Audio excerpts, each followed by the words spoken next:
Hi guys, nandito naman kami sa car.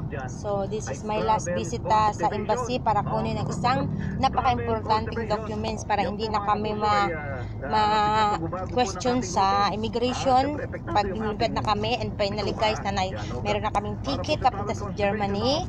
Kawawa naman yung aking kuya guys, akong gimata tanawa tulog dyan, kaantok dyan siya oy.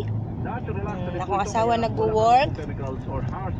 Guys, nandito na kami sa car guys.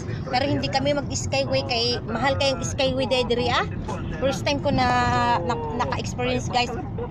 Comment po may ano sa ako ang comment section kung magkano ang skyway papunta ng Makati. Hindi kami nag-skyway guys, diri lang kami normal lang kami drive.